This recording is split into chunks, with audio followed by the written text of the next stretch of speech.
Did you know that the Hand of God is considered the most notorious cheating play in soccer history? Or that the rider Romano Fenati tried to stop his rival going 124 miles per hour, putting his life at risk? Today, we'll look at some of the most infamous cheaters in the world of sports who thankfully were caught in the act. Let's watch it. It's fascinating.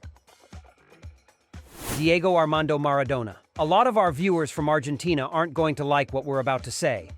But the truth is, the Hand of God was one of the biggest scandals in football, and according to many referees today, and even Maradona himself, it was certainly an illegal play. It happened at the Estadio Azteca during the 1986 Mexico World Cup, in a tense quarter-final match between Argentina and England. The atmosphere was hostile, not just because of the sport, but because it took place just 4 years after the Falklands War, where both countries had faced off. So there was a lot of emotional and symbolic weight surrounding the game. The key moment of the match came in the 51st minute. With the score still 0-0, Maradona, already a global football star, found himself with a loose ball in the English penalty area after a defensive clearance attempt by Steve Hodge. As he jumped to try and head the ball, Maradona used his left hand to hit it and send it over the English goalkeeper Peter Shilton, scoring what would become the most controversial goal in history. At the time, there was no VAR, video assistant referee, so everything depended solely on what the officials could see with their own eyes. From the perspective of Tunisian referee Ali Ben Nasser, it looked like a headed goal that had merely passed close to Maradona's hand without touching it. Despite protests from the English players, the referee consulted his assistant, who confirmed it was a goal, even though TV replays clearly showed that Maradona had used his hand to score. After the goal, Maradona ran to celebrate, and in later interviews, he said the goal was made a little with Maradona's head and a little with the hand of God, a phrase that went down in history and gave the incident its infamous name. So yes, it was a bit of a cheat, and if VAR had existed, things might have turned out differently. But what's done is done, and Argentina went on to win the World Cup. Romano Fenati. It's one thing to cheat to win in a sport, but it's something entirely different to put your competitor's life at risk. What we're about to see is undoubtedly one of the most irresponsible and dangerous acts in the world of motorsports. What you're seeing here is the disgraceful action of rider Romano Fenati, who, during a race where he was neck and neck with one of his competitors, had the reckless idea to reach over and lightly tap his rival's brake lever in order to slow him down and pass him. Now, to give you some context, these racing motorcycles can reach speeds of over 124 miles per hour, and a sudden brake at those speeds can be nothing short of deadly. Fortunately, the rider managed to stay upright and nothing worse happened, but Fenati was rightly fired and sanctioned.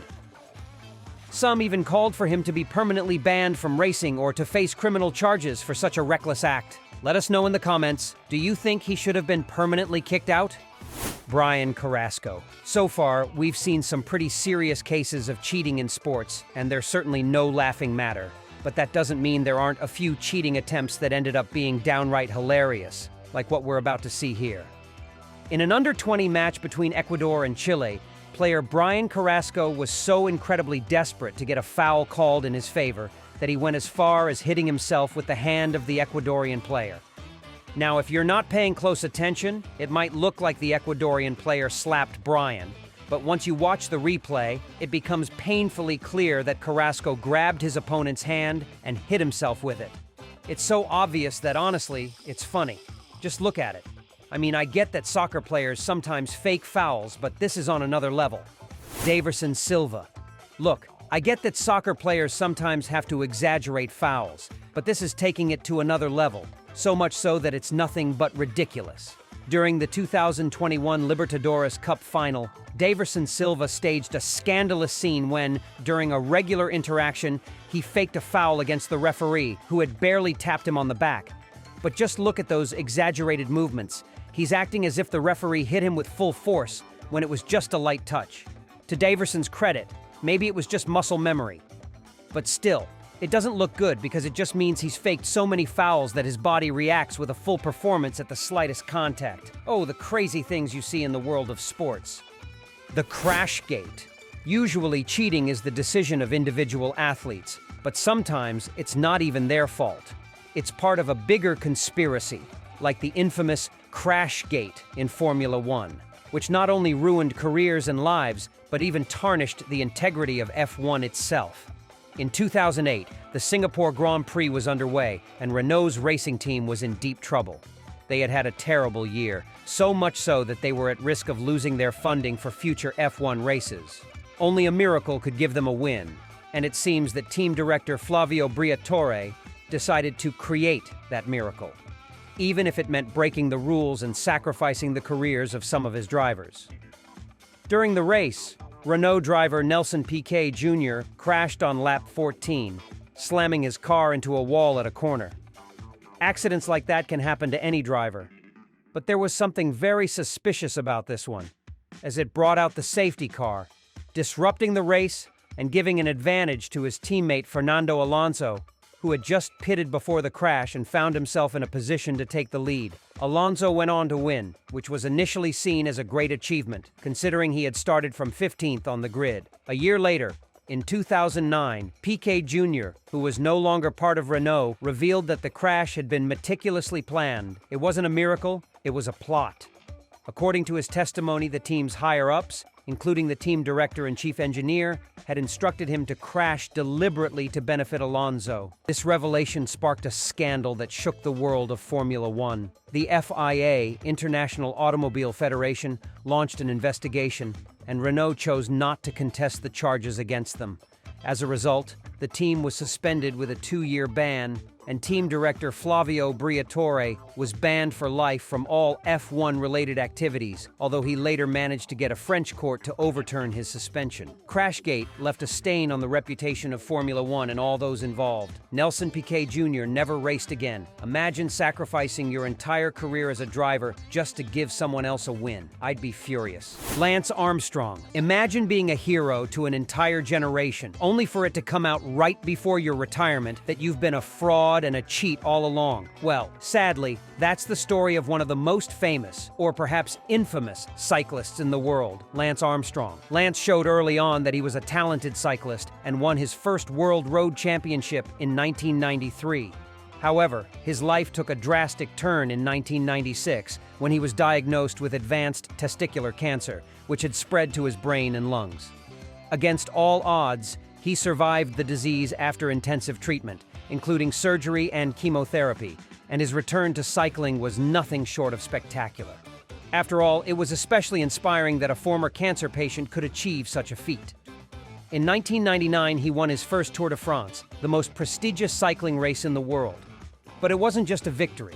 It marked the beginning of a historic streak, as he went on to win the Tour de France 7 consecutive times from 1999 to 2005, an unprecedented record. But here's where the story takes a dark turn. From the beginning of his dominance in the Tour de France, there were suspicions and accusations of doping. Armstrong vehemently denied any use of banned substances, even suing those who accused him. However, rumors persisted, fueled by testimony from teammates and rival cyclists, and investigations by various anti-doping agencies only seemed to confirm the suspicions. The controversy reached its climax in 2012 when the U.S. Anti-Doping Agency published an extensive report detailing a sophisticated and systematic doping program within the U.S. Postal Team, with Armstrong at the center. The report was based on testimonies from multiple cyclists and former teammates, as well as documented evidence and blood sample analyses. The International Cycling Union accepted the findings and stripped Armstrong of his 7 Tour de France titles. Additionally, he was banned for life from participating in any sporting events. This punishment marked a monumental fall for an athlete who had once been hailed as a sports hero, particularly due to his personal story of overcoming cancer. Dwight Howard. Some people go to great lengths to hide their cheating so that no one notices their schemes.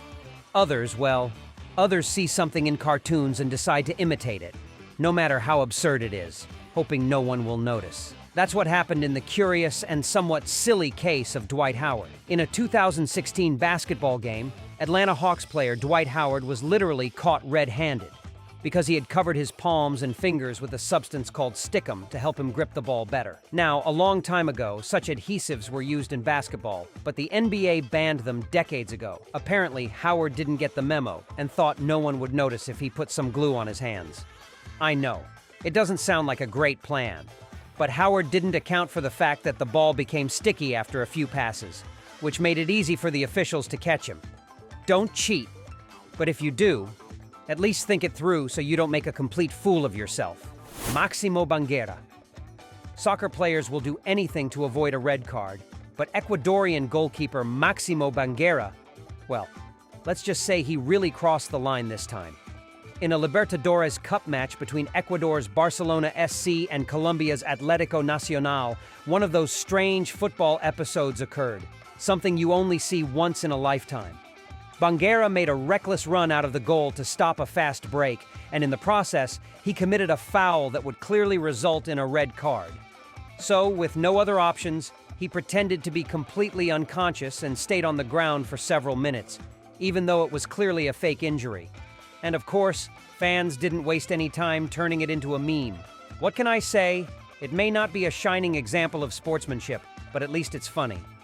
Tonya Harding. You might think that figure skating, being such an elegant and visually pleasing sport, would be free of the dirty tricks commonly found in contact sports. But you'd be surprised by the kinds of horrible things that can happen behind the scenes in such competitions. If you don't believe me, let's take a look at the twisted story of Tonya Harding and Nancy Kerrigan.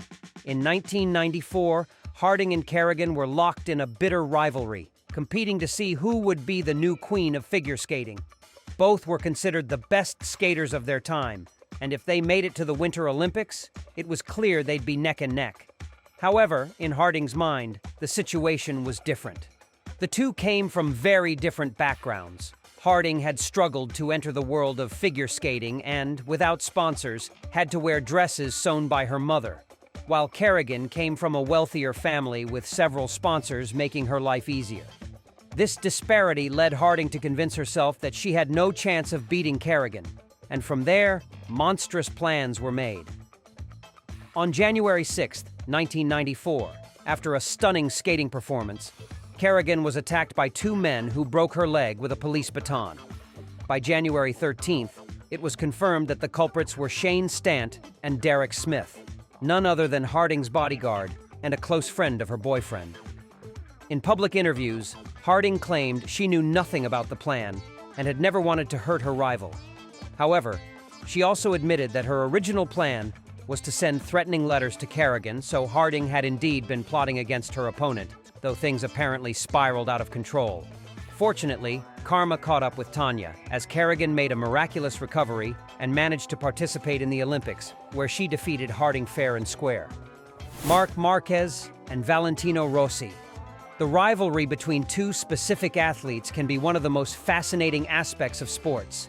In fact, some of the most legendary matches are between bitter rivals facing off in a final. But of course, these kinds of relationships can have a very dark side, leading rivals to the point where they start cheating each other, like in the curious case of motorcycle racers Marc Marquez from Spain and Valentino Rossi from Italy. Now, these two are among the most famous motorcycle racers, which usually puts them head-to-head on the track, which would be super exciting if they had a friendly rivalry. But these two are far from friends, and in two instances where they went head-to-head, infamous clashes occurred.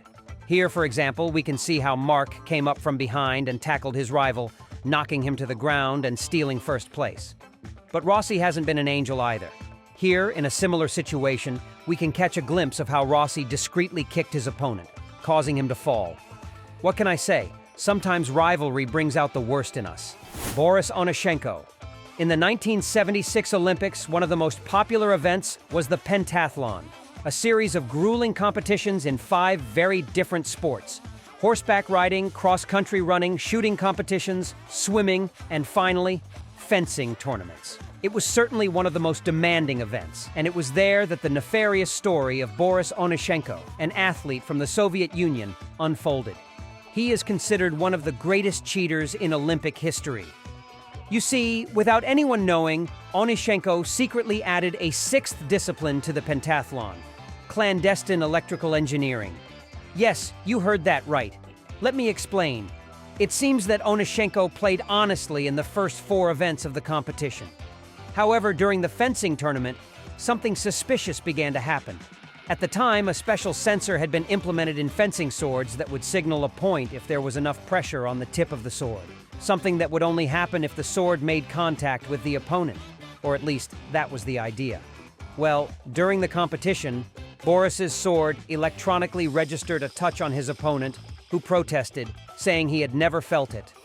The first time, the judges dismissed it as a complaint, assuming the opponent didn't feel the touch due to the adrenaline of the competition, and Boris won the first round. However, in the next match, something similar happened again, and this time, the judges noticed something suspicious and checked the Soviet athlete's sword.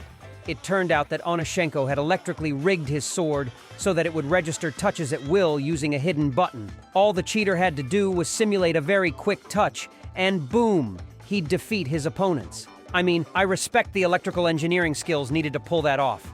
But what a scoundrel. He literally created a button to win automatically. Houston Astros. Baseball might seem like a simple game, but the strategy is packed with technical details, including the famous signal codes players use to secretly communicate plays. However, the Houston Astros took this to a whole new level when it was revealed they used hidden cameras to spy on the opposing team's signals.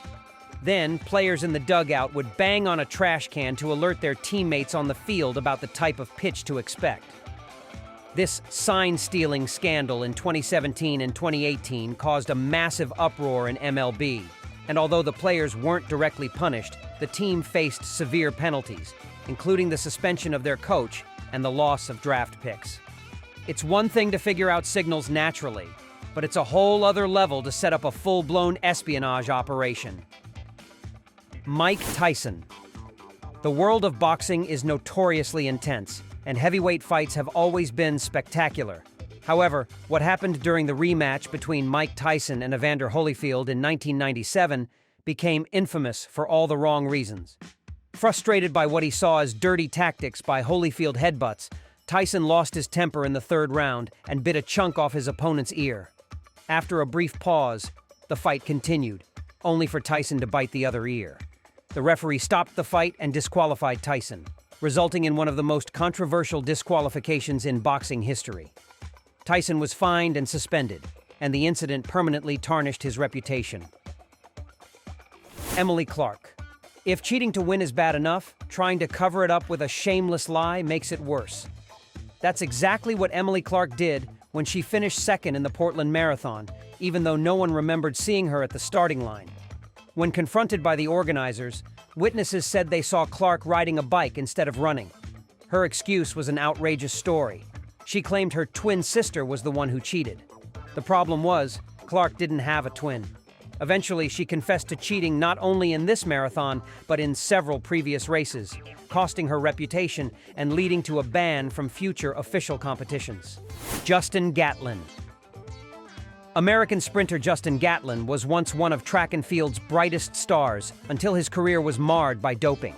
In 2001, he was suspended for 2 years after testing positive for amphetamines, but managed to reduce his ban by arguing the result was due to medication he was taking for ADHD. However, in 2006, he tested positive again, this time for steroids, resulting in an 8-year suspension, later reduced to 4. Although he returned and achieved some successes, his name remained forever linked to doping violations. His victory over Usain Bolt at the 2017 World Championships was met with boos and criticism, as many believed he didn't deserve to compete after so many infractions.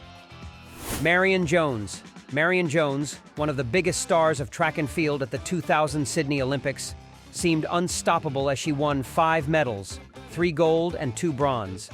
However, years later, she admitted to using steroids provided by the Balco lab, which not only cost her the medals but also led to a 6-month prison sentence for lying to federal authorities.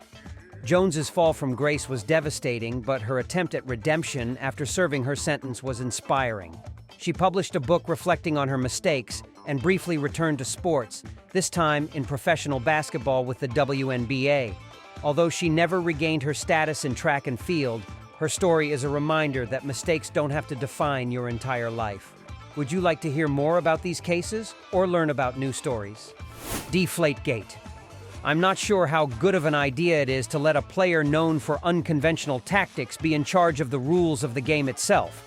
But as strange as it sounds, that's exactly what the NFL did, and the result was as scandalous as you'd imagine.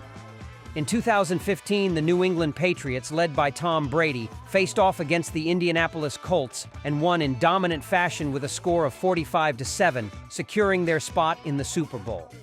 However, shortly after the game, accusations arose that the footballs used by the Patriots during the first half were deflated below the level allowed by NFL rules.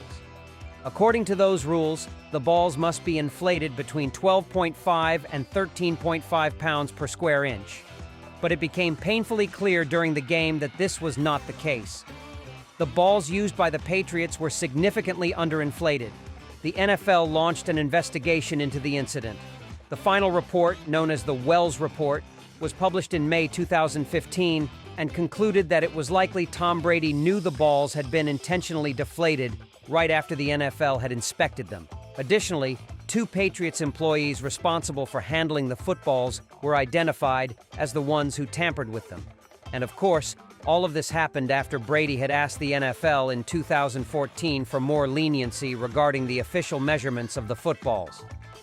In the end, Tom Brady was suspended for 4 games without pay. The Patriots were fined $1 million, and the team lost 2 draft picks. Patrick Reed. You wouldn't think there could be cheating in a sport as methodical and slow as golf, but the truth is, it's filled with players who are particularly infamous for their cheating scandals, like Patrick Reed, who on more than one occasion was caught slightly altering the spot from which he was supposed to hit the ball. He does it very subtly, though, so you have to pay close attention to notice his tricks. Here, for example, we can see that the ball landed in a sand trap, and Reed is making a couple of practice swings to calculate the correct shot. Or at least that's what it seems at first glance. Look very closely. Reed appears to be calculating his shot over and over. But right at this moment, he manages to move some sand with his club to make the shot easier. And well, you could say it was an accident, except that Reed has been up to his tricks before. Here we see him removing some grass from where the ball had landed, which is something you're definitely not supposed to do. Ben Johnson. Imagine being recognized as the fastest man in the world for a couple of days, only to lose that title just as quickly. Well, that was exactly the story of Canadian athlete Ben Johnson at the 1988 Olympic Games. That summer in Seoul, Johnson achieved global fame when he won the gold medal in the 100-meter sprint with a time of 9.79 seconds, not only winning the race, but also breaking the world record, beating his main rival, American Carl Lewis. It seemed like Johnson was on his way to worldwide fame. However, Johnson's glory was short-lived, as just days after his victory, the International Olympic Committee announced that he had tested positive for stanozolol, a banned anabolic steroid. As a result, he was disqualified, lost his gold medal, and his world record was invalidated. The medal was then awarded to Carl Lewis, who had finished in second place.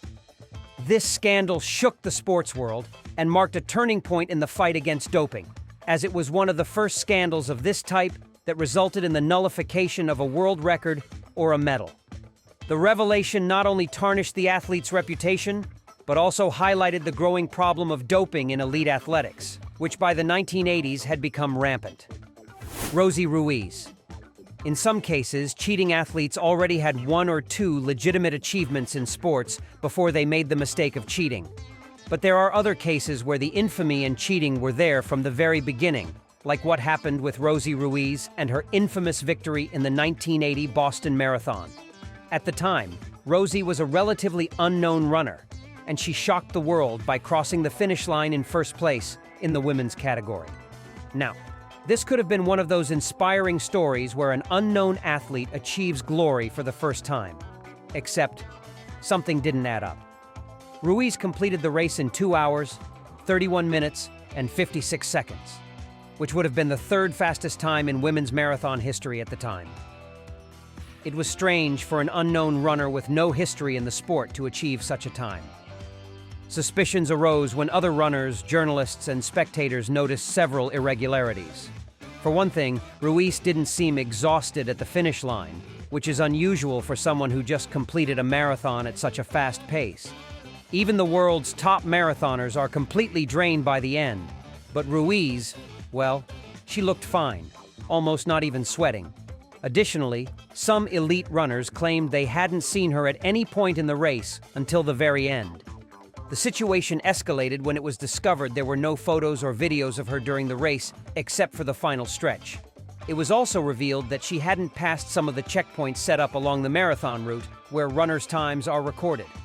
Finally, witnesses reported seeing Ruiz enter the race route near the finish line, suggesting she had used some form of transportation, possibly the subway, to skip most of the course. Ruiz was disqualified 8 days after the marathon, and her victory was revoked. After the disqualification, it was revealed that Ruiz had also cheated in the 1979 New York Marathon, which had qualified her for the Boston Marathon. In that instance, it was determined that Ruiz had exited the race and then re-entered near the finish line to improve her time.